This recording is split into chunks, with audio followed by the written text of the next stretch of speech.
جانور کی خریداری اور حصہ داری کا مرحلہ۔ اس بارے میں چند اہم باتیں ذہن میں رکھیں۔ سب سے پہلے تو حلال مال کا بندوبست کریں، اس لیے کہ حرام مال سے قربانی ادا نہیں ہوگی۔ صحیح بخاری میں روایت ہے، لا يقبل اللہ الا الطیبہ، کہ اللہ رب العزت حلال مال ہی کو قبول فرماتے ہیں۔ اور پھر رضائے خداوندی کا حصول اور سنت ابراہیمی کے جذبات کو دل میں رکھیں۔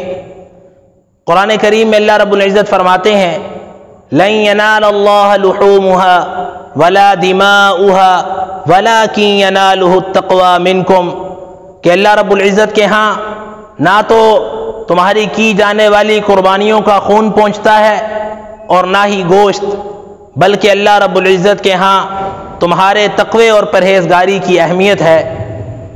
اور پھر عمدہ اور خوبصورت جانور کا انتخاب کریں، اس لیے کہ اللہ رب العزت کو خوبصورت اور عمدہ قربانی وہ پسند ہے۔ اور ویسے بھی ہر وہ عمل جو انسان اپنے لیے پسند کرے وہی اللہ رب العزت کے راستے میں دیا جانا چاہیے۔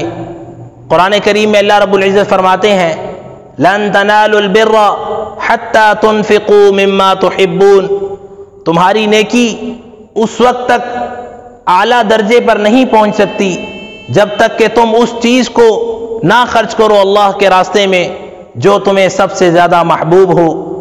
اور پھر اگر بڑے جانور میں حصہ ملانے کا آپ کا ارادہ ہے تو پھر 7 حصے دار وہ مکمل کر لیں، یا اجتماعی قربانی کے نظم کا انتخاب کر لیں۔ اور حصے داروں میں چند باتیں لازمی طور پر دیکھیں۔ اگر کسی حصے دار کا آپ کو علم ہے کہ اس کا مال حرام کا ہے تو ایسے شخص کو اپنے ساتھ حصے دار نہ بنائیں، اس طرح تمام حصے دار لوگوں کی قربانی وہ ضائع ہو جائے گی۔ اور اسی طرح اگر کسی شخص کے بارے میں آپ کو علم ہے کہ اسے گوشت کی لالچ ہے یا اس کا حصہ ملانے کا جو سوچ اور نظریہ ہے وہ گوشت کا حصول ہے، تو ایسے شخص کو بھی اپنے ساتھ حصے دار نہ بنائیں۔